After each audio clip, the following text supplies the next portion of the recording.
Il a tout gagné avec le Sénégal, mais il a perdu son dernier match contre Malaise. Joseph Koto qui nous a quitté il y a 2 jours. ñu war a waxtaanee jàmbaar bi nga xamante ne def na lépp ci wàllum football Sénégal defal na Sénégal lu ne en tant que joueur en tant que itam entraîneur mais lu dul football yeneen discipline sportive yi nga xamante ne moom Joseph Koto def na ko def na handball def na volleyball def na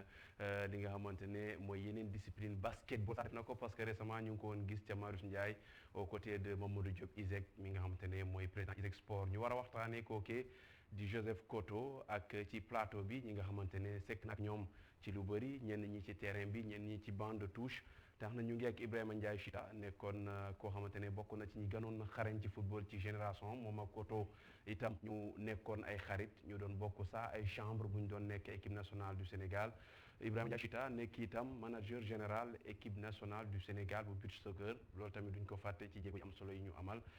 ñu ngi lay nuyu am mbégte dalal la fii ci ITV même fekkee ne ñaan yàlla bu ñu lay dalal fii doon dañuy rendre hommage koo xamante ne sa xarit la. Effectivement maa ngi lay remercier ci li kii bi moom laa wax sax daaf. ma ne ko bëggoon naa ñu gisee neneen nii mais il faut que ñu xam ne aussi ay doomi aadama lañ te yàlla moo ñu sàkk lu mu andi rek ñu nangu. ñu ngi lay remercier aussi vraiment ci li ngeen initiative bi aussi. témoignage bu ñu mën a def ci Koto mais xam naa ne dañ ciy wax rek des bàyyi ñeneen ñi li ci des suma xarit suma rakk aussi Lamine tamit maa ngi koy nuyu di nuyu vraiment tous les téléspectateurs qui nous regardent. Merci beaucoup Ibrahima Ndiaye Chita daañuy wax ci kanam keneen kii di Malick Daaf coach sama coach la moo nekk équipe U20 avant loolu mu yoon ci U17 yi gis nañu jéego yi nga xamante ne def na ko mais talent yi nga xamante ne génn na ci U17 également tey mu yor équipe U20 bu Sénégal auparavant mi yoon Jaraaf mi xam ne football na foofu nekk na entraîneur bu gën a yàgg Jaraaf ci itam ay jéego yi am solo amal na ko fa coach Daaf moom itam liggéey na ak Koto en tant qu'entraîneur et liggéey yi am solo ñu am mbégte dalal la fii itam. Cheikhou maa ngi lay nuyu di nuyu Grand Chita di nuyu Lamine Boub di jàll famille Koto di jaar monde sportif di jaar le peuple sénégalais après nag di xaar waxtaan bi comme ça ñu dugg ci ñu gën ci xóotal ñu gën ci sori mais vraiment am naa rafetlu naa initiative bi nga jël nga def émission bu mel nii pour hommage ak icône bi nga xamante ni mooy jëmm ji nga xamante ni tey moo fi wàññi vraiment muy lu rafet te ma koy rafetlu. merci lu am solo la ak ñun Lamine Mboup ancien international Giaman itam nekk président en tout cas secrétaire général du syndicat des footballeurs professionnels mi nga xam te initié nañ ko ak ndaw yi nekk si biir yëpp mu nekk itam koo xamante ni ñëpp xam nañ ko son amour pour la GIA du neen andi ko fii puisque Koto aussi xol bi boo ko xaroon fekk fa GIA am mbégte dalal la fii une énième fois yow fii sa kër la danga fiy ñëw lu bëri. merci maa ngi lay nuyu di la remercier di nuyu suma mag mën naa wax sama idole parce que si idole yi ma am la bokk mi Chita di nuyu suma xarit Malick sama xarit sama numéro 10 circonstances yi nag dafa xaw a doy waar mais metti na mais comme ni ko Grand Chita waxee si yàlla la ñuy jóge si yàlla la ñuy dellu waaw te jommul kenn waaw di ñaan yàlla mu xare ko àjjana di jaale tout le monde sportif di jaale sa famille sa femme ji et ses enfants di jaale le président de la Jeanne d'Arc de Dakar maître Augustin Senghor le président de la République parce que Koto c'est un deuil national normalement waaw bu ñu duggee si biir waxtaan bi lu bari dina fi incha allah jërëjëf. tout à fait incha allah waxtaan bi daañu ko amal ci lu yaatu en tout cas dañuy démarrer déjà ci portrait am jot nañu lijjanti quelques infos portrait Koto mu munoo ko def ci 2 minutes wala 4 minutes nga dem ba une journée nga ciy wax mais am na lu ñu Papa Alioune Sarr dajale ci jaar-jaaru Koto yenn fay yi nga xam te ñoo gën a marqué carrière am ñu seetaan ko après ñu dikk. ñi ngi nekk ci 30e minute de jeu Joseph Koto daal di dugal ci diggante équipe bissau-guinéenne bi moom mii sax moo nekkoon pays organisateur lii ci 1979 la amoon ci tournoi amical Cabral Sénégal daal di ginnaaw bu mu toogee lu bëri ñëwul ci li nga xam ni mooy Coupe d'Afrique ci 1968 ba ci 1986 Lions yi ñoom mënuñu ci participer équipe nationale di xool lu yàgg li nga xam ni mooy Coupe d'Afrique bokk ci am groupe de la Renaissance boo xam ni ci ñoom dañuy dindi lu ni mel génération talent ñu mën ci lim Boubacar Sarr Locotte Ibrahima Ndiaye Chita Mansour Wade waaye tamit ki nga xam ni mooy Joseph Koto mu teel football fii nga xam ni mooy Jeanne d'Arc ku ñu doon wooye Boutchou daal di nekk roi ci jardin daayam daal di ndaw waaye talent yi daal di rëy Koto ñu daal koy adopté mu nekk début carrière étoilée ci terrain bi ci banc bi discours am dafay jàll Koto boys yi ñoom mën nañoo firndeer lu ni mel élèves yi daal di adulé ki nga xam ne nekkoon nañ seen maître Koto daal di remporter tournoi yu bëri ci UEMOA mu nekk sax entraîneur boo xam ne ci moom rek moo jël trophée ak équipe nationale mu nekkoon loo xam ne ci dafay liggéeyal ak petite catégorie yi sax daal di koy adapté moom mi mu nekk sélectionneur U20 olympique U23 Sénégal su fekkee jamono ji nekk na ci kaw Afrique daa fekk ni Joseph Koto moom dafa liggéey ci base bi final Kosovo bu amoon ci juillet dernier ci Afrique du Sud moo nekkoon dernière apparition bi moom mujjee génn àdduna démb atam tolloon ci juróom-benn fukki at ak benn. ko jaajëfal déjà waxtaan bi dañ koy diviser ci 3 Koto le footballeur Koto le technicien et Koto l'ami dañuy démarrer déjà ci le footballeur mais GIA puisque fa la lépp tàmbale ak Lamine Mboup mi nga xam te ne GIA man lay si présent wala GIA Koto foo ko dégg muy wax GIA lan moo amour bi nga xam te ne moo amul relation digganteem ak GIA noonu. C'est déjà depuis ñu nekk xale man Koto bi ma koy côtoyer Sacré-Cœur parce que Sacré-Cœur dañ ko tuddee woon sax école de football Jeanne d'Arc de Dakar ndax fas Eliot Samba Xuma moo daan tàngat ñooñu man sama première sortie à Dakar ci football Koto laa àndal ak ñoom Alain Bocandé xam nga ak ñoom Jo Sambu ñu dem Casamance ma nekk xale bu ndaw entre des écoles yi nga xam dañ doon def échange Gambie ak Sénégal ñu demoon Ziguinchor si laa jëkk découvrir sax Koto en tant que tennis de ping-pongeur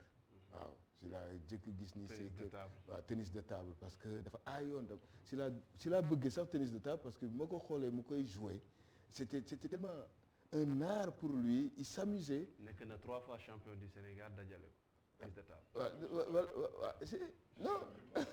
il était tellement bon man si laa commencé xam ni Koto du footballeur rek Koto ndekete mën na tennis de table bi ñu ñëwee Sacré-Cœur Koto ma ko gis si terrain basket bi mu nekk playmaker alors je me demandais mais kii ban genre nit la parce qu'il savait tout faire ba pare nag nekk sama idole moom Baba Touré su maaree ñoom ñu ngi koy waxatee ñoom Roger Mendy parce que dañ daan regrouper suñu kër waaw sam papa ñoom Koto ay doomam la ñu woon surtout Koto mi ak Roger Mendy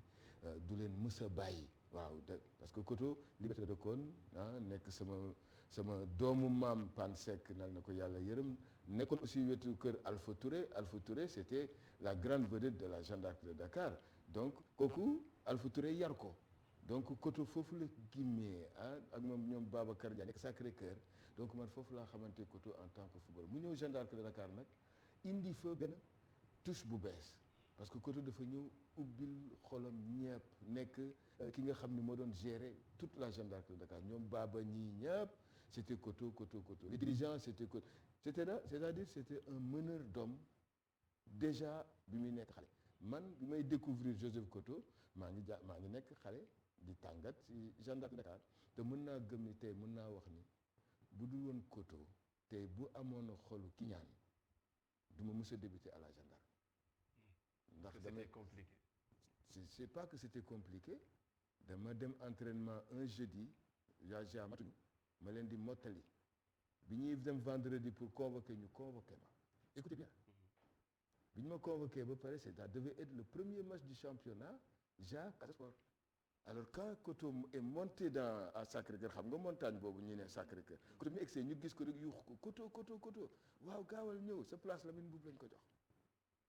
te Lamine Mboup papaam tey bu yàqee match xam nga rek bu yàqee match papaam du ne ko baal àdduna ak alaxira comme c'est son premier match en première division kon dañu bëggoon daal nga ñëw le temps que ñu koy defar Koto ni leen may leen ko chance xam nga kooku tey bu ama xolu iñaan dina ni man damay jouer comme ni footballeur yi def damay jouer mais dafa ni may leen ko chance am bu dimanche mu prouver s'il a prouvé ba s'il a gëj Jeanne d'Arc ba tey kon kooku am na yéen loo xam ne daf ma marqué mënuma ko fàtte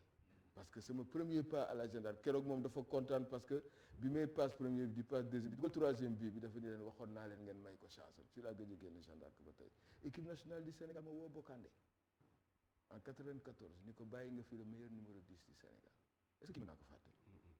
Bokandé ni ko looy wax nii mu ni ko bàyyi nga fi le meilleur numéro 10 du Sénégal ci la Bokandé ñëwee jël ma et si la duggee équipe nationale kon kii mënu ma ko fàtte. loolu dañu ñëwaat lu am solo avec Chita déjà au Sénégal nekk fii à l'époque le championnat était quand même âprement disputé il y avait du spectacle amoon na jeu maanaam stature équipe nationale sax ci championnat bi la nekkoon moment yooyu la moom Joseph Koto doon biir petit de taille mais grand par son talent et tout moment yooyu noonu ñëwaat ci 78 on a montré tout de suite une photo là de 79 avec toute la modestie c'est moi qui ai marqué le but de la finale contre le Mali à Bissau. On a fait une préparation de 21 jours à Las Palmas. On a partagé la même chambre, Mahmoud. C'est pour te dire. On avait des relations particulières. Nous sommes Guinée-Bissau, man, mom, ñom, Bokandé et Bandi. On était dans la même chambre encore. On revient encore pour aller à Casa contre le Maroc. On partage la même chambre. C'est pour vous dire que donc 78 là quoi, bah, il y a les Kofi. Donc je peux dire beaucoup de choses, on a beaucoup partagé ensemble. Surtout le match de l'équipe nationale du Sénégal. Même après 78, en 80, avec le Fisser aussi. On était dans l'équipe nationale du Sénégal. Donc, je crois que li ci Lamine wax rek moo ci ne ñu ngi koy dañ ciy wax liñ ci xam bàyyi ñeneen ñi mais loo wax rek fàtte la ca Guinée-Bissau boobu 79 bi ñu wone noonu lan la représenté yéen ci groupe bi ak son but à la 30e minute. li mu jëlee loolu mooy moom c'était un animateur. C'était lui et il avait 18 ans hein. Mais dafa mel ni moom c'était lui le patron de moom fu mu musu dugg rek il s'impose totalement donc dafa ñëw imposer parce que ñoom Makaté nga foon tu vois il y avait de grands attaquants qui étaient là-bas mais moom dafa ñëw il s'est imposé et il a pris la place d'ailier droit. Ben, si tu as un attaquant comme ça vif et des gens qui savent faire la passe mais attends obligatoirement on saura ce qui va suivre donc moom talent bi dafa teel a feeñ dafa mag juddoom précoce ay âge dafa précoce moom laa mën a wax 78 il avait 18 ans moo ñoom Boy Bandi il n'avait que 18 ans bi équipe nationale du ñu fa fekk ñun nii nga xam ne bi c'était pas n'importe qui moo fi dugg foofu pour jouer dans cette équipe là moom mu ñëw imposé wu fa c'est pour vous dire que donc le talent était inné chez lui en tout cas on dira ce qu'on connaît de lui mais après ñu bàyyi ñeneen ñi ñu eggale lii ci des. dinañ ñëw ci lu bëri li ngeen xam bëri na dinañ wax ci lu bëri coach moment yooyu noonu parce que maa ngi seetaan fenn fu muy wax ci émission Abdoulaye Diaw naan yéen extrait yoo xam te daan ci jël sax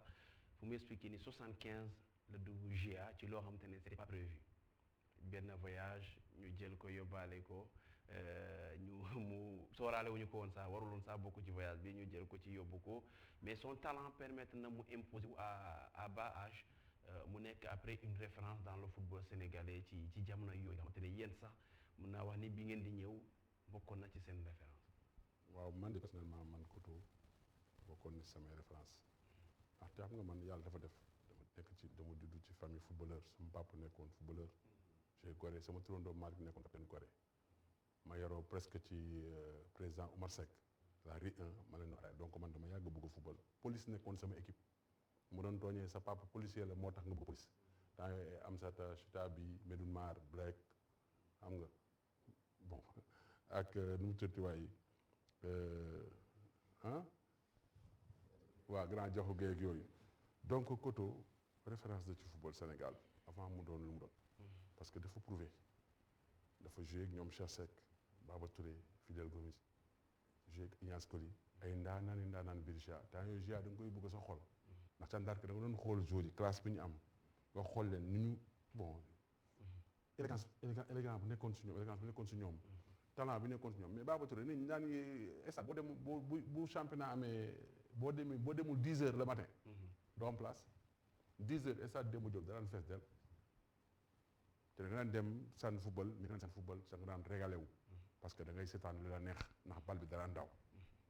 donc football jamono yooyu déjà public bi da daan ñëw fees del ba pare jour yi macha allah dañ traité Koto nag nekkoon nag ndaanaan ci biir ndaanaan yi parce que jamono jooju Jeanne d'Arc boo waxee Baba Touré Koto ngay wax Koto mos dafa dugal Cheikh Seck benn bii boo xamante ni ñëpp la jaaxal benn corner ñu sante ko Cheikh di génn di jël mu jóg ci kaw défenseur yi mbëkk mu dugg man ci laa jaaxle ma xool taayam xool détente verticale mu am jóg mbëkk man ma waaru sans compter entre champs parce que moom provocateur la woon moom déjà balaa muy tué dana la mbalak tooñ la jàppal xëcc tubay def la lu ne mais ci terrain bi da koy def man daf ma yàgg neex comme jour te mu nekkoon nag sama xaritu papa parce que moom daal souvent sama papa di ma wax ci moom moo tax sama relation ak moom loolu def ci bokk Koto daal mun naa ne waaw ndaanaan la woon ndaanaan dëgg la woon il a tout fait le football et puis wane na boppam ba mu jeex tàkk loolu laa amoon lu wax ci moom ci côté après yow dinañ ñëwal yow ci côté technicien bi parce que yow entraîneur nga voilà lu mu percé parce qu'en 2009 mu gagné li nga xam te ne mooy UEMOA 2011 mu gagné ko Sénégal mu doon koo xamante ni def na lu am solo ci football ñu ngi koy tudd léegi ci côté par rapport ak nu mu imposé wu GIA mi ngi wax mbëkk bi nga xam dugal na ko muy expliqué nan la dugalee woon mbëkk final diggante GIA ak Casa Sport parce que def na handball ak volleyball aussi xam ne volleyball autant pour moi xam ne boo jógee ñu contre la da ngay jógaat donc pour dire que moom am na yenn facilité yi ci mais GIA moment yooyu noonu imposé wu ci ak déjà taille bu mu yor poste bu mu doon jouer il fallait être costaud pour le faire le talent GIA élégance bu fa nekkoon exigence bi fa nekkoon à l'époque. C'est parce que c'est un fils de la GIA.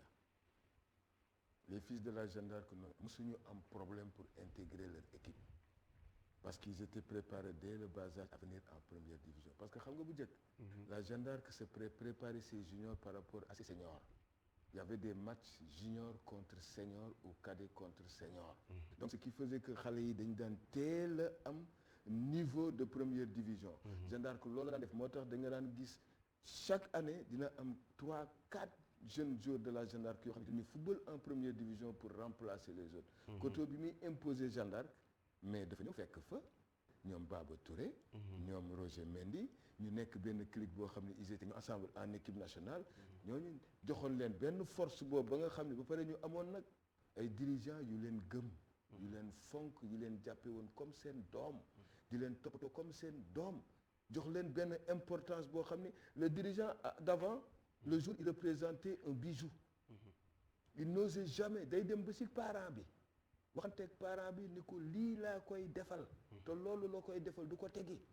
loolu tax parents yi di bàyyi seen kii sama papa def na lu ne pour mu dem ja c'est-à-dire lu ne def na ko pour mu ñëw Jeanne d'Arc waaw dem na jëli El Hadj Mar indi ko Jeanne d'Arc ñoom Koto ni sama papa dama la daan wax la da daan taal idée am chaque guddi il allait voir les joueurs de la Jeanne d'Arc pour demander leurs besoins. D'autres dirigeants de la Jeanne d'Arc comme Kamou Margouya ak ñooñu dañ daan def loolu te dañu jëloon seen i joueurs def leen seen i artistes. Le dimanche ces gosses là dama lay wax benn affaire à la Jeanne d'Arc par exemple ñii dañu am parrain boo xam ni chaque regroupement kooku leen di jël si yóbbu leen këram teral leen ba xool le matin mu yóbbu leen regroupement. C'est pour vous dire comment les anciens dirigeants prenaient les footballeurs. Donc ñii bu ñu daan dugg ci terrain ñooñu ñoo taxoon ñu daan football dañu amoon jom. te Koto fait partie de ceux ñi ëpp jom ci footballeur Jeanne d'Arc de Dakar bu duggee ci terrain bi man maa ngi fàttaliku benn match ak Abdoulaye Ba est-ce que mastodonte waaw Abdoulaye Ba c'était un mastodonte mais keroog Koto lu ko neex la def Abdoulaye Ba bi muy dugal contre Casa Sport mais kooku la ñuy wax un but d'anthologie boobu mëne nañu 1-0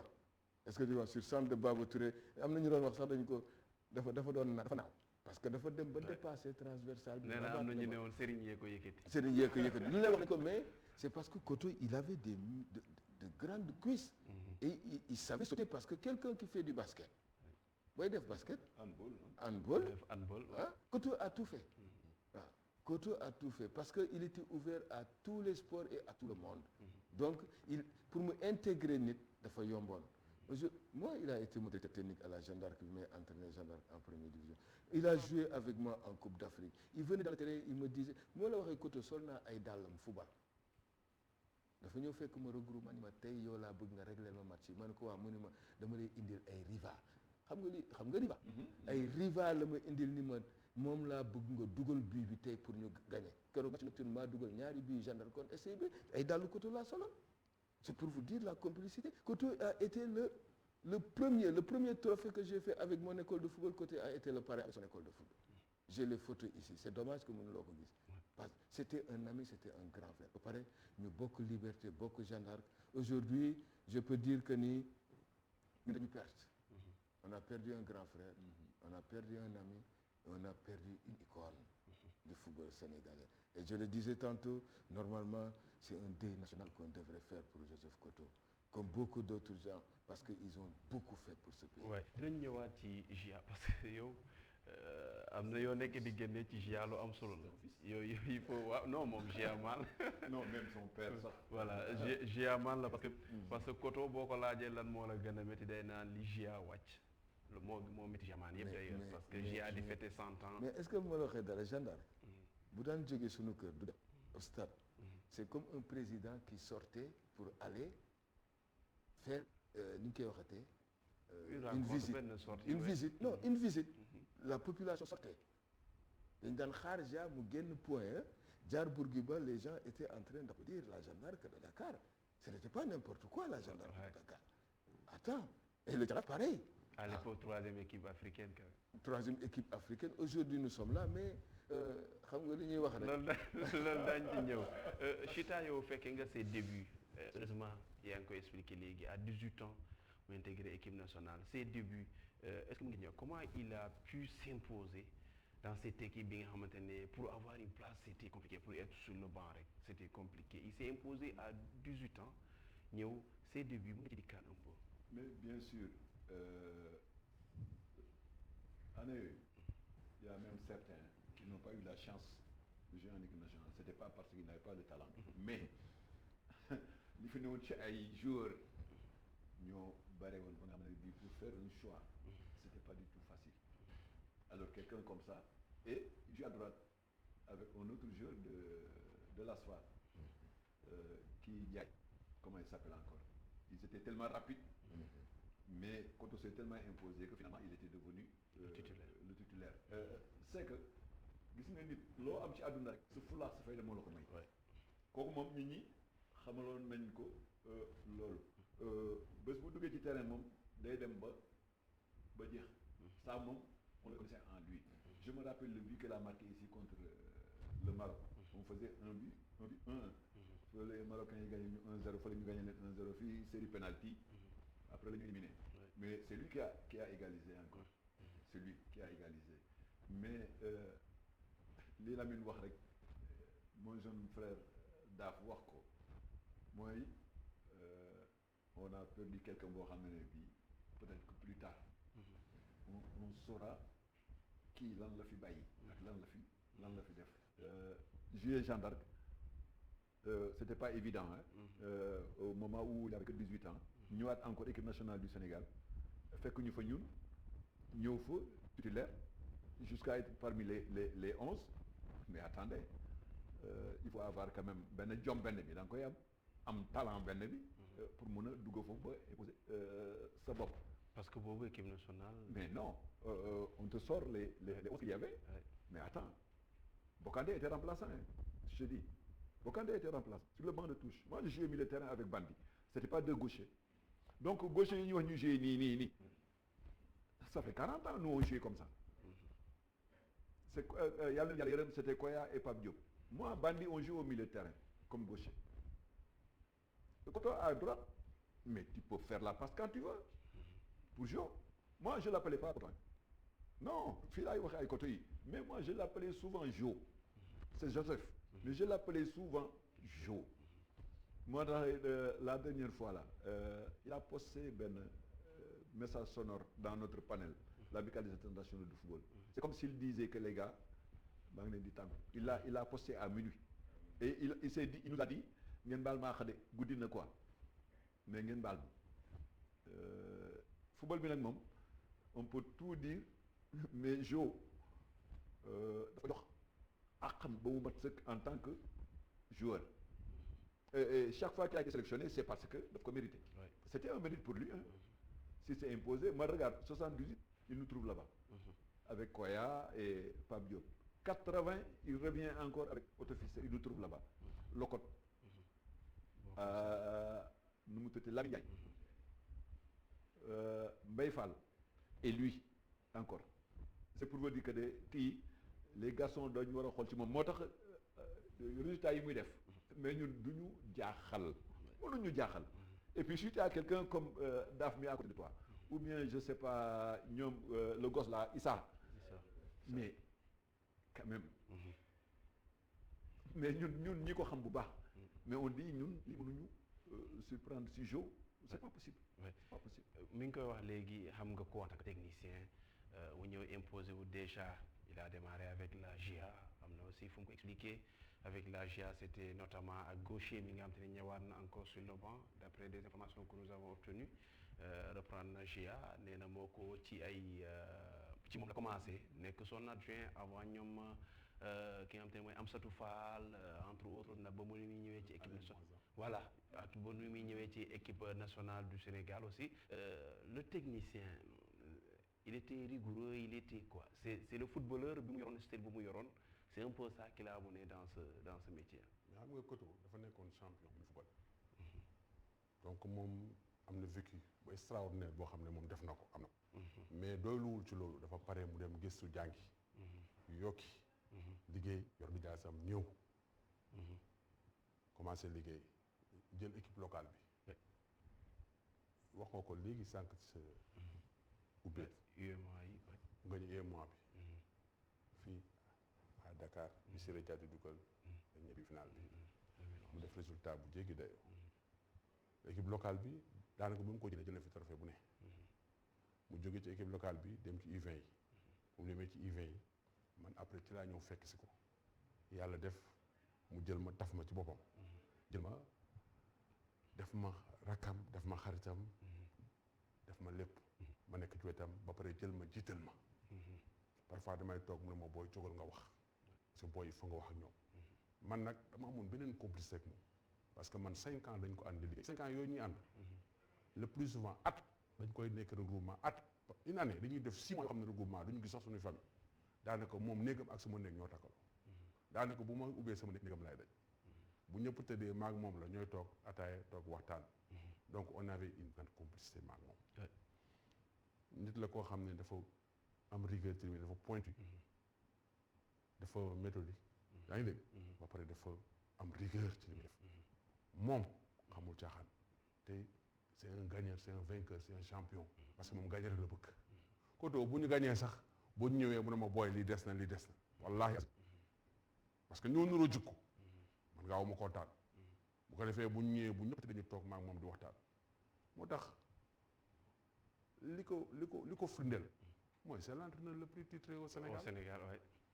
Mine de rien. dem na dem final coupe du monde. ñu ànd dem Nouvelle-Zélande. jël na fi trophée bu ne final na 2 fois coupe final coupe d'Afrique junior. Amical Cabral. Amical Cabral jël na ko. il faut jël na ko. Kosafa bi yàggul. yi ñëw wax ji bëri mu jël équipe bi ak ay jours yoo xam ne moins de 15 jours national même 15 jours. dem final. donc am na loo xam ne bidéo la yàlla ko def ci nit.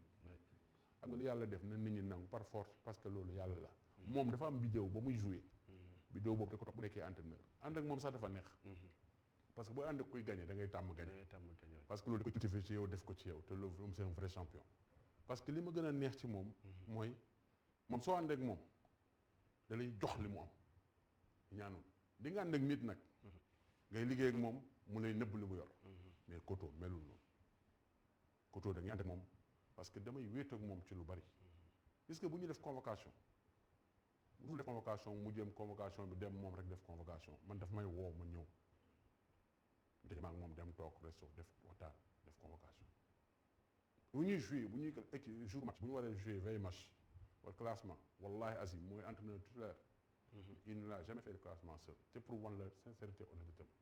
moo tax man su ma daan jóg taxaw coach moom bu bëggee gagné maa ko gënoon bëgg a gagné. parce que ndax jëmm ji nekk ci gannaaw ndax bu mu baax yaatal jël ma jiital ma. mettre ma devant kooku yombul. mun naa ne man moo ma propulsé. parce que bëri na nag ci ay entraîneurs yoo xamante ni di nga nekk ak ñoom mais doo xam seen lépp. bu jiitu dañuy nëbb lu bari mais moom c'est pas le cas de Koto. il est entier. il est entier. nit ku baax. boo xam bëriwul mais xam nga lan moo am solo ci moom boo ko gisee rek ba ñu gis muy rey. bu ko defee mu mbalak la. du ak yow. ça c'est qualité yu mu yor. fay match jour match du ndékki. du ndékki day tëdd nelaw ba ndékki passé ma ñëw fëgg ne ko mais gaan yow mu ne ma non booy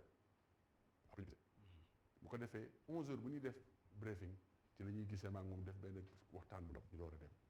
bu ko defee añ bu ñëwee day ñam rek. c'est pour dire que comment était l'homme nu mu mel. passion gisul dara gagné rek lay gis. passion moo tax c'est vraiment passion dinañ ci ñëw ci moment champion. yi gën a marqué surtout ñaari UEMOA yi daañu ci ñëw tuuti daañu ñëw itam ci reconversion am ak GIA daañu ñëw ci l'international ak notamment parce que 86 c'est sûrement l'année qui a encore marqué le football sénégalais même si 2002 ñëw na un peu ajouté wu ci. parce que ça parle 86 quand même jusqu'à présent c'est une belle génération ak ñoom Koto ñoom nga xam te ne mooy Roger voilà entre autres mais dañu déglu benn témoignage c'est le témoignage du ministre des Sports Matar Ba après le décès de Joseph Koto ñu teewlu ko après ñu dikkaat. L'heure ne peut pas être plus grande, c'est pourquoi au nom du mouvement sportif je voudrais présenter les condoléances du chef de l'État, le président Macky Sall. Je pense qu'un soldat est tombé aujourd'hui et c'est une douleur immense. Et nous prions pour que Dieu l'accueille dans son paradis.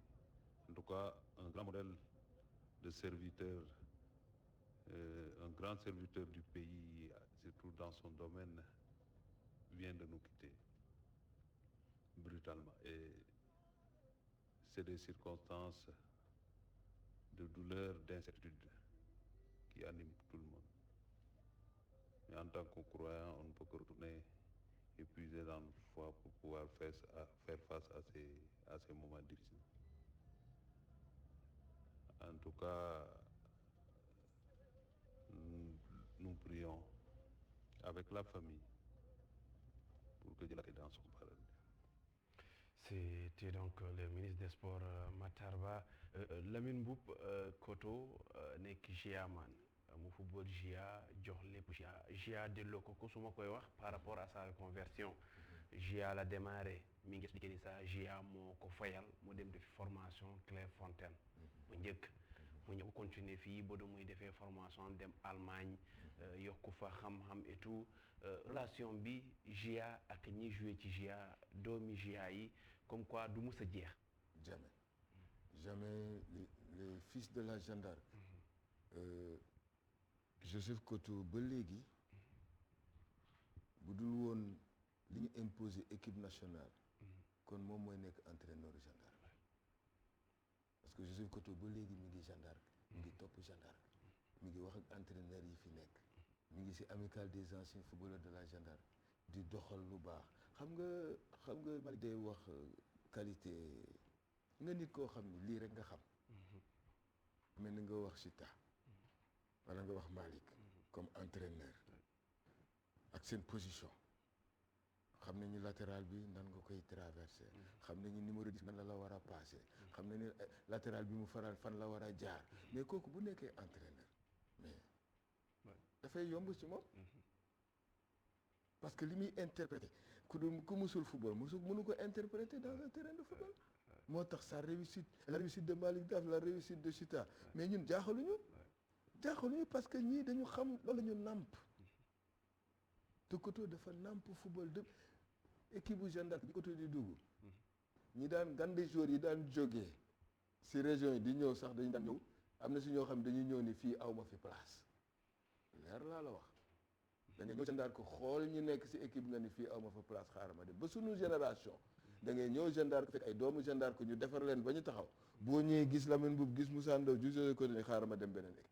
fii awma fi place Koto noonu la woon dafa ñëw imposer aussi équipe boo xam ni foofu ku fa jóge woon extérieur ñëw da nga naan awma fi place da ngay dem wuti équipe ku mel noonu bu amee 18 ans dugg équipe nationale comme Amadou Diop Boy Bandi fekk fa seen i mag yoo xam dañ leen doon seetaan ba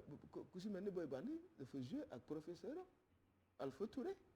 ma doon professeur am mu joué à Jaraaf gagné ko donc Koto c'est la même chose donc aujourd'hui kooku tamit ku mën a wax si Joseph Koto ak Cheikh Seck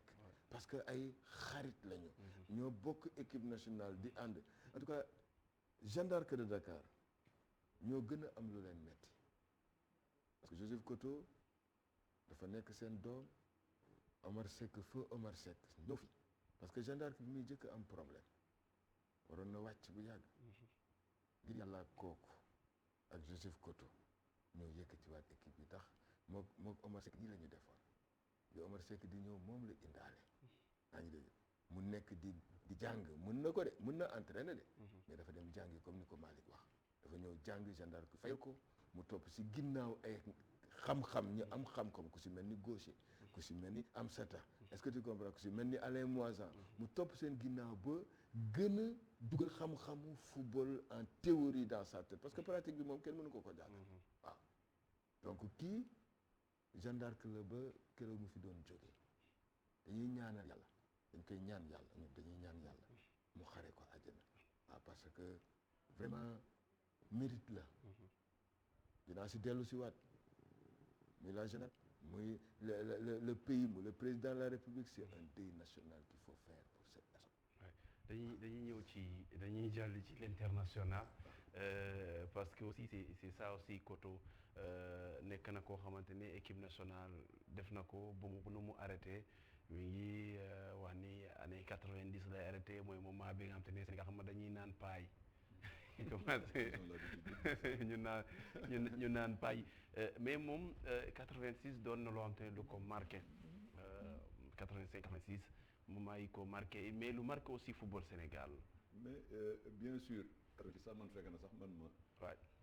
ma aj godaas yi quoi comme on a l'habitude de dire mais waaw xam nga des fois dans ta carrière di nga dem ba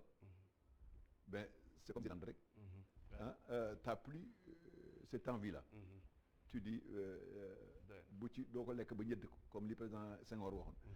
bu ko ñëdd ngay teel a dem mais lui il était toujours là-bas avec Locotte mu leen encadré avec son ami il a rejoint son ami Bokandé Koto foo gisee Bokandé gis nga Koto il a rejoint moi je lui dis il a rejoint son ami Jules Taw ils ont fait ensemble 86 ans Taw aussi il n'est plus de ce monde ñi ñu war a defal ay deuil bari nañu mais kii moi je l'ai dit quelque part j'ai dit kii deuil national gis nga cercueil bi Demba Diop bi Koto daf ko toj Demba Diop daf ko toj donc moom waroon na daje rek pour lui rendre un grand hommage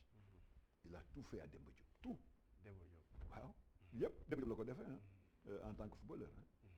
86 doon na lu ko marqué parce que da ci am lu ko metti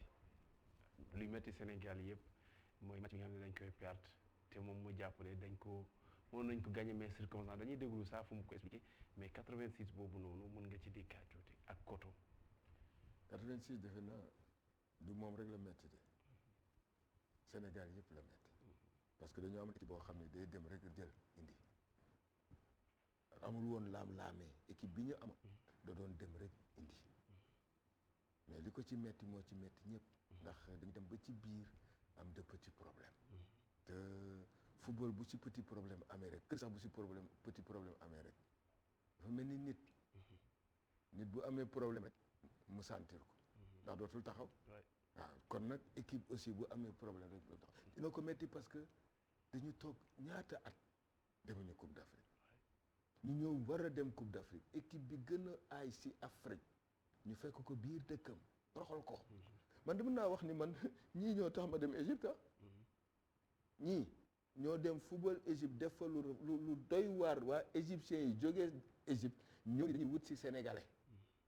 parce que li ñu gis Sénégal football ko musuñu gis ñoom nga tey ba tey boo ñëwee Égypte France Angleterre Belgique ñu ne alhamdulilah nga ni Égypte Sénégal wuyaa yooyu la ñuy wax ñemewuñu Sénégal ba tey donc c'est pour te dire ni mu leen méttee ni mu méttee Sénégal Koto daf ko métti parce que xaritam la fa nekkaloon ñu Jules François Bocandé dina ko métti plusieurs fois parce que xaritam moo raté penalty bi Sénégal jëlul Coupe d'Afrique bi te moom mi ngi woon ci équipe boobu te ñoom ñoo qualifié Sénégal pour mu dem Caire 86 donc il fallait mu metti ko parce que dafa am lu fa am Sénégal loo xam ni parce que population bi dañu participer ku ci nekk joxe pour que ñu mën a dem maa ngi fàttaliku suma papa ak ñoom Malick Sy Souris bi ñuy dem di dem ba Tamba di dem récolter xaalis bi nga xam ne waa Tambacounda ñoom ñoo ko dajale pour que Sénégal mën a dem Coupe d'Afrique alors imagine toi joueurs yooyu représenté Sénégal dem ba foofu dellu si indiwuñu ndam li te ñoom xam nañ ni ñoo gën équipe si Coupe d'Afrique boobu loolu moo tax Koto am naqar boo xam ni mais te ba léegi gëm naa ni Sénégalais yi bu ñuy regretté wuñu ko yenn kii yi de trébuchement yi de Caire 86 la ñuy regretté parce que c'était une Coupe d'Afrique boo xam ni dañ ko moomoon waaw mais nag yi yàlla di def kenn xamu ko. waaw dañ koy déglu moom saa Koto muy expliquer comment ça s'est passé comme l'adversaire demoon nañu ba commencé defi seen i marché jënd seen série ceeb parce que bi ñu tasee Sénégal la ñuy taseel xam ne dañu jàppoon nañ ne dañuy ñibbi dañ koy déglu ci extrait boo xam te ne ñawoon démb bu Abdoulaye Diaw la ko doon amal émission ci TFM ñu déglu ko. vraiment équipe bu xarañ la soo ko seetee 86 ñun ba ñu gagné suñu premier match Égypte bi nga xam ne moo ko organisé woon gagné Mozambique deuxième match troisième match ba ñu préparé Abidjan contre Côte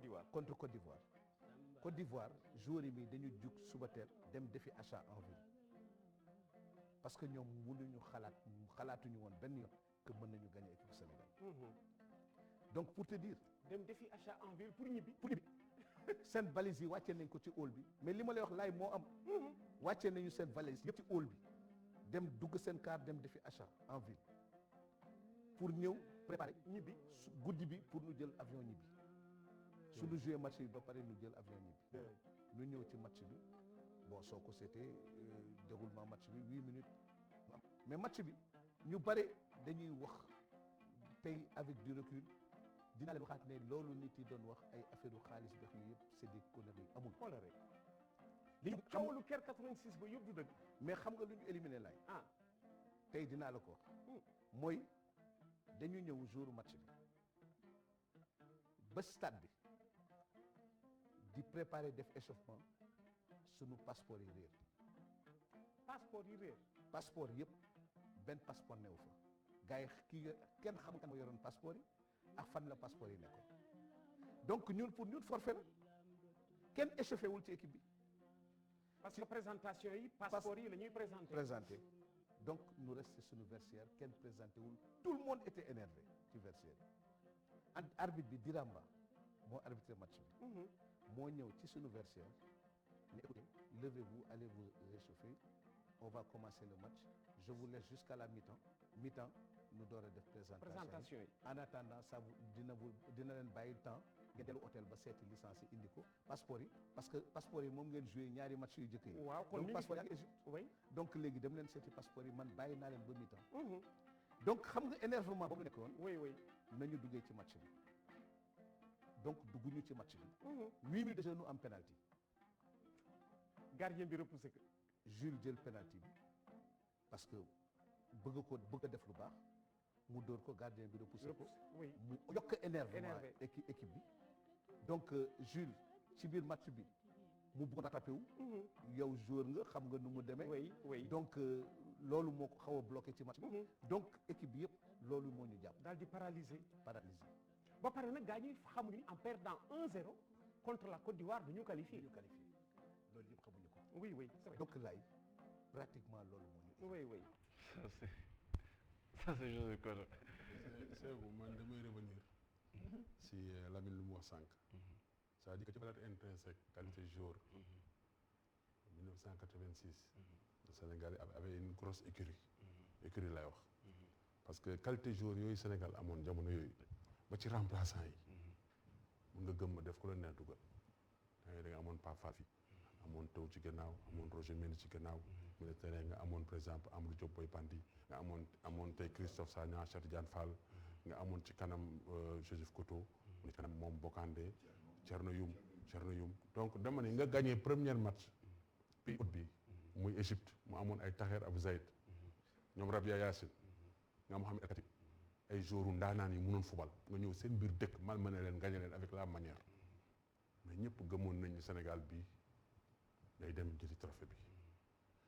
mais comme ni ñu koy wax football match bii ak bële mun na wute. waaw mun nga gagné nag équipe et peut-être aussi tamit loolu joué na ci parce que nag 1986 demoon nañu ba tudd assise football parce que 1986 moo indi assise football parce que dañu amoon déception dañu amoon une grosse équipe jëluñu dara. te ñu ñëpp doon xaar yegguñu fa. comme ni mu wax rek Koto li mu wax moo am man waxtaan na seeg man lii waxtaan seeg man lii toog naa ci néeg mu toog mu expliqué ma ko nii mu wax ma gars yi bëri dañuy wax rek Sénégal dara ma leen metti woon parce que Côte d'Ivoire moo gagné Sénégal parce que ab Fofana Abdoulaye Fofana mu débordé centre benn bali dugal Sénégalais yi jooy ko te ñëpp xam nañ ni Sénégal Côte d'Ivoire dafa mos a yomb te metti toujours loolu dafa yàgg nekk derby loolu nag comme ni ñu koy waxee Koto expliqué na ma ko expliqué problème passeport yi expliqué na ma mais nag comme ni ñu koy waxee tamit xamal na ma ni Lamine bu bii moom moo ko imposé ja monsieur bi ñu demee final Coupe d'Afrique ñu gagné ñu Nigéria guddi ko war nañu Lamine Mboup ma ak moom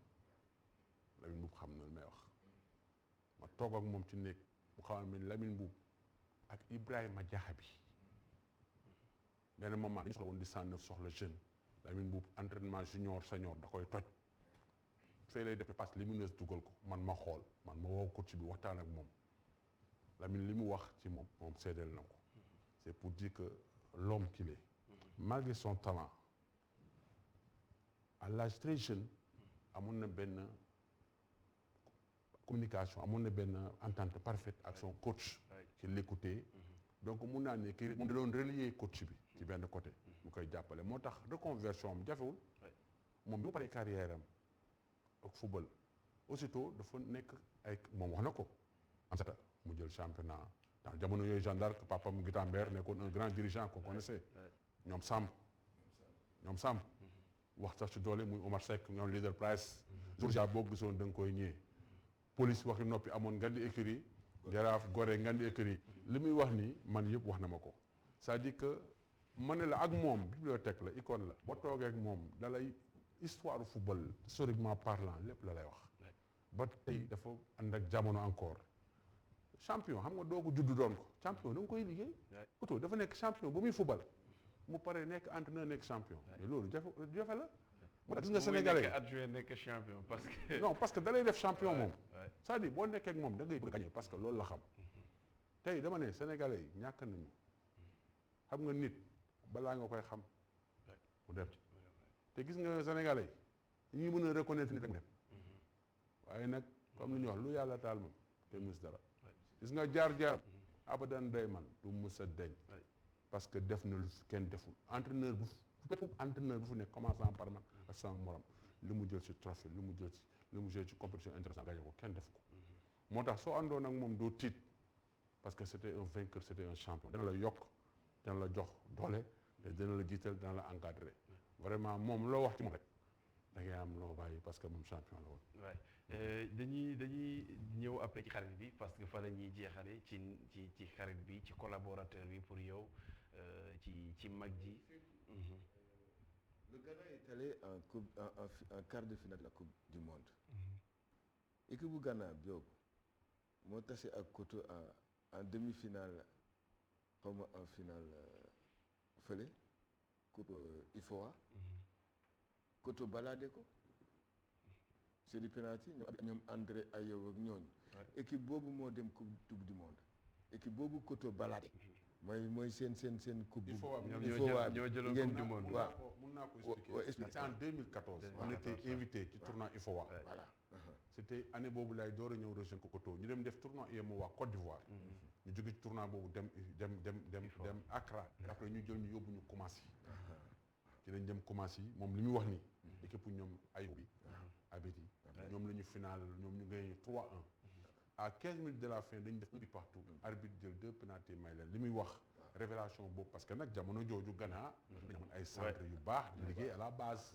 moom mu ngi koy wax xaw na leen rey keroog jamanka bu dugaloon bal boobu kon xoolal jeex na Sénégal day kii xaw na rañu rey donc c'est pour dire que moom xam nga l'œil du technicien dañuy bind ay l'œil du technicien mais les footballeurs ñoom moom l'œil du technicien parce que ñoom ñooy techniciens yi dans un terrain de football ñoom ñoo mën a wax parce que interprétation d'une action de jeu interprétation d'une situation de jeu ki ko dund rek moo ko mën a expliquer. mais moom il avait l'habitude. Je me rappelle il nous disait xeetu vestiaire. mais ki joué rek ki mës a joué rek moo ko xam. waaw miin naa xeetu vestiaire xeetu vestiaire. mais ni ki joué rek moo ko xam. voilà. et da doon wax aussi attaquant day ñaaw njot. mais Koya sax nous a appris ça. Koya maître Koya yàlla na ko yàlla yërëm. entraîneur il dit joueur day ñaaw njort. il a raison. mais côté dugal na bii ma noonu. góol di kii góol di pousse bal mu fekk mu ngi koy bàyyi ba. jékki-jékki daw rek ni ko plus ci kaay tam yoonam. non dafa amoon nag ay affaire mu yoroon yoo xam ne ni moom c'est comme je disais souvent c'est inné en lui waaye yu xam nga football bi des fois aussi nga am ay affaire yu ci caay yu sew yu ci ne moom daf ko am moo gisoo avant le match il énerve son adversaire en Coupe d'Afrique contre le Raja ici à Dakar il est rentré en deuxième mi-temps il me dit dama lay wutal penalty ñëw si arbitre bi fekk boobu wax nañ arbitre ni ko daanul rek Koto mooy indi penalty bi may dugal billaahi wallaahi taala dafa jékki-jékki rek ma passe ko mu dugg si surface rek ni yaa daanu arbitre bi ni prép penalty ñun rek ñoo gagné Raja si parcours am boobu bi ñuy jël Coupe d'Afrique waaw. On le rappelle, Raja est là avant Teungueth FC, c'était la dernière équipe à disputer la phase de groupe de Ligue africaine des champions, finaliste Coupe CAF. Donc GIA reste la grande équipe au Sénégal. Voilà, pour ne pas dire la meilleure équipe de l'histoire du football sénégalais, en tout cas ci championnat local bi. Sa reconversion yow qu'il a connue en tant que footballeur, jeune footballeur, après une carrière brillante, même fait qu'après il avait ce contrat à l'AS Monaco qui n'a pas abouti. D'ailleurs am na lu bëri luñ ci wax moom aussi andi na ci ay éclaircissement yu am solo. Voilà, am na leeral yi am solo yu mu ci andi. Bu mu ñëwee reconversion ñëw nekk entraîneur parce que dafay expliquer lu bëri damay toog chita woo ma naam ma sa match bii lii ak lii seen xaritoo bi dafa continuer ngeen am benn complicité boo xam te ne da ko doon ba tey di ñëwaat ci xaritam yi di sàkku ci ñoom ay conseils. Fi mu ne nous on a un panel qui s'appelle l'amicale des internationaux de football du Sénégal. C'est lui le secrétaire général de l'amicale depuis 30 ans. Mais gis nga ni mu yoree amicale bi je crois que bu ñuy dund ba tey jii c'est grâce à lui amicale bi c'est grâce à lui barkat démb il a posté benn message sonore lu neex Koto endossé ko lu naqati Koto endossé ko c'est pourquoi moi-même j'ai parlé au gars j'ai dit ànd yeeg les gars il faut que ñu góorgóorlu de là où il est dinañu déglu de liggéeyam bi il faut que ñu eggali ko moi je parle surtout de l'amicale j'ai dit qui est à sa place qui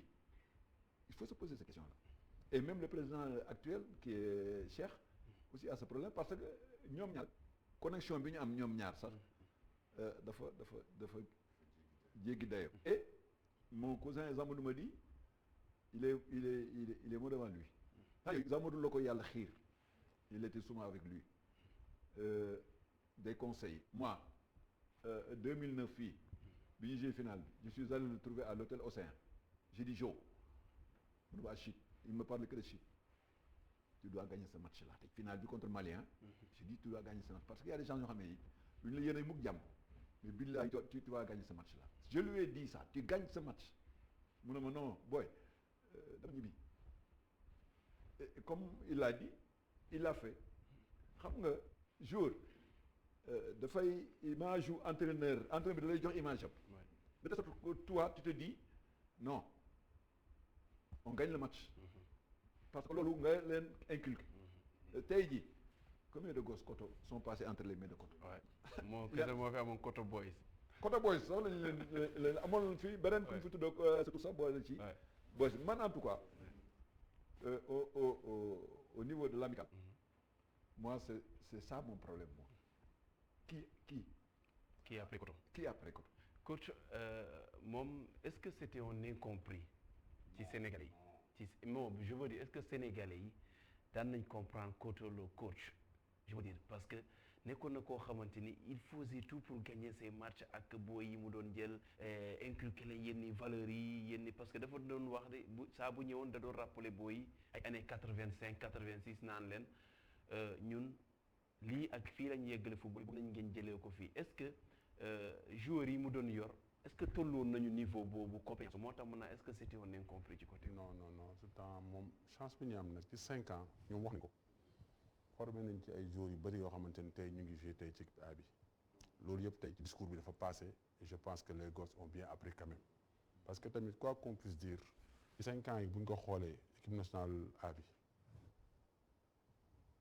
beaucoup de joueurs sont passés par Koto et moi donc loolu sant yàlla la parce que ça veut dire que nit lépp looy def rek mu baax nga ci gis ay résultats rek c'est parce que ce discours mu ngi jàll amul blocage Koto nag c'est un homme entier loyal très ouvert non day kaf ak ñoom Koto day faat ak ñoom dalay mbalak déjà boo ñëwee rek déjà boo ñëwee boo dee gan nga ñëw balaa dara da ngay fecc kaf rek mais très rigoureux très pointu ci entraînement heure entraînement bu jotee entraînement la mais bu ñu paree entraînement gan ñëw yëpp dañuy fecc loolu dañ leen di miinal groupe bi bu ñëwee ñu mun a intégrer bokk man ñu wax yow entraînement bu ñuy préparer planifier séance entraînement yi dañuy toog ay jours di planifier séance yi tellement il est pointu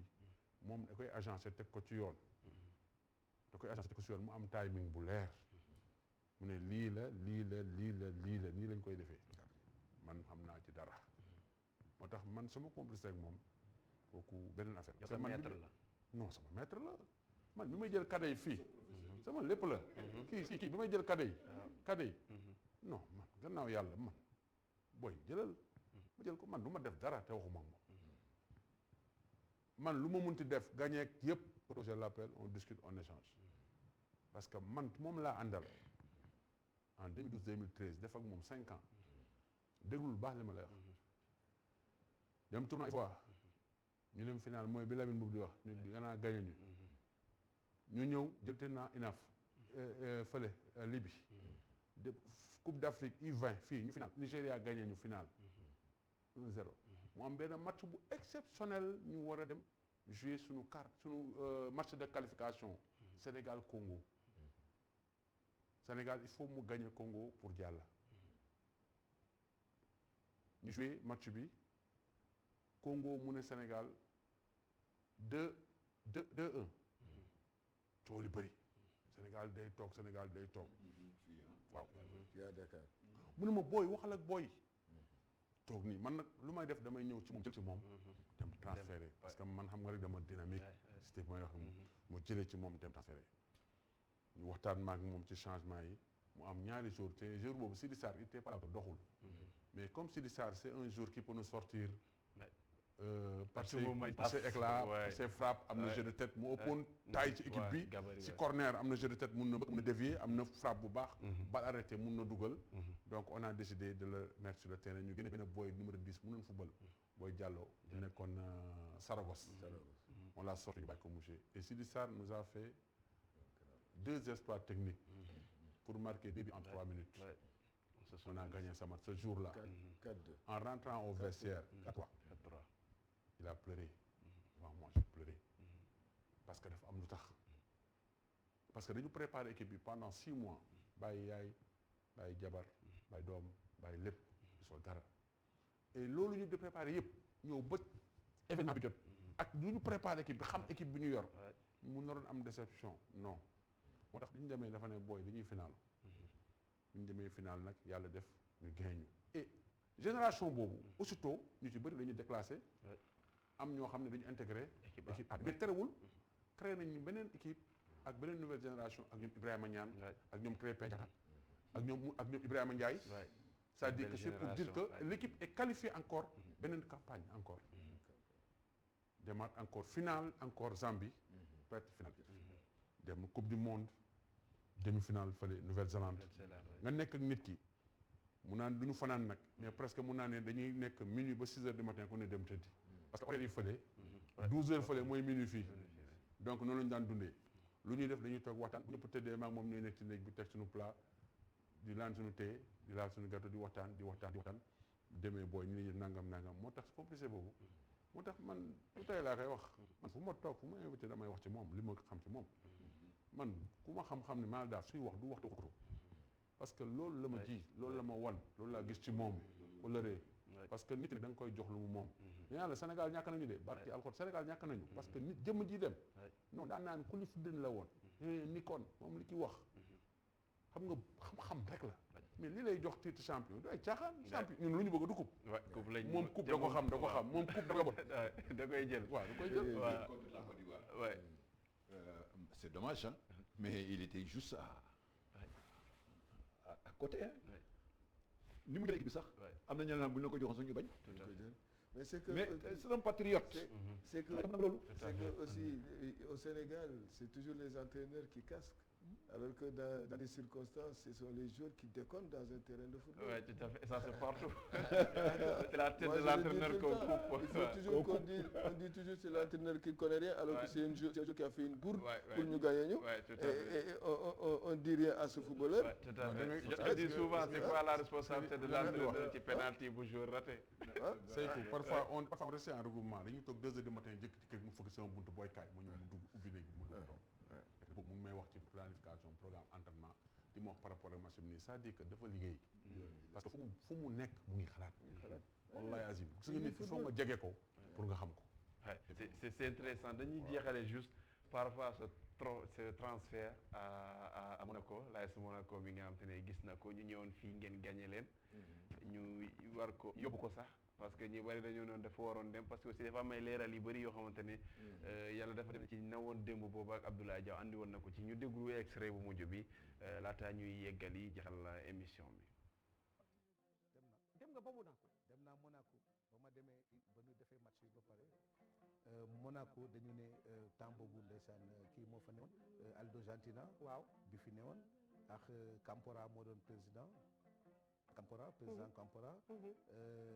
Vacareza moo doon secrétaire général waaw donc gars yi ne dañ may xaar waaw Monaco ne dañ may xaar ma ne leen non man il faut me remplir samay conditions Sénégal fii ba pare door a mën a ñëw test donc ñu def yëpp Aldo Gentina préparé yëpp bon président El Hadj Malick Sy moo doon président donc ma dem Monaco ba ma demee Monaco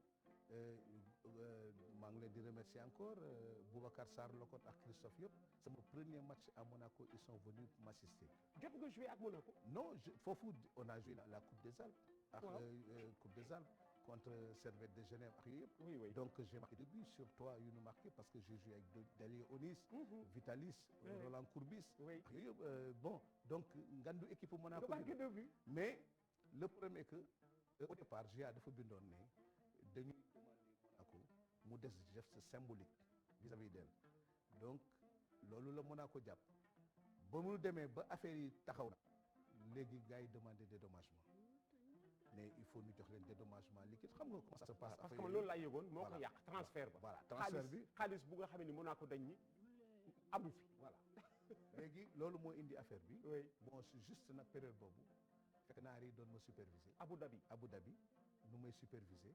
ba mu amee affaire boobu ñu ñëw seet ma foofu ne ma écoute léegi ñun dañ lay jël nga dem Abu Dhabi far benn sénégalais moo ñu wax moom Abdou Aziz Lo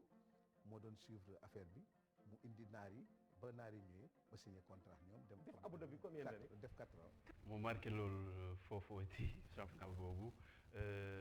dañuy jeexal daanaka émission bi parce que mën nañ fi wax ba suba duñ ko jeexal Koto mu doon ko xam ne icône la tey Sénégal perte ku mag parce que footballeur bu mag la woon entraîneur bu mag la woon def na discipline sportive yëpp def na basket def na tennis de table def na handball def na volleyball mën nañu wax ni c'était un sportif moo fi bàyyi ko mais aussi humainement nekkoon na koo xam te ne yaa ngi koy wax joué na lu am solo ci sa carrière en tant que jeune footballeur. waaw moom laa wax mënu ma ko fàtte déggoo ma ne la Koto bi ma nekkee xale sax laa commencé di ànd ak moom ndax dafa dëkkoon Liberté sama wetu kër maam son grand frère Edmond Koto moo ko jëkk joué Jeanne d'Arc de Dakar son grand frère Edmond moo ko jëkk joué Jeanne d'Arc nekkoon un joueur talentueux d'ailleurs looloo tax sax Koto ñëw intégrer la Jeanne d'Arc de Dakar donc ñooñu c'était une famille avec ma grand-mère Pan Seck dañu xamante woon man dama dem Liberté ñoom Césaire ses amis ñoom màggandoo foofu à Liberté donc comme ni ma koy waxee rek sama mag la woon boobu xaajaguma sax football boobu peut-être ay 6 ans la am après mu ñëw nekk Jeanne d'Arc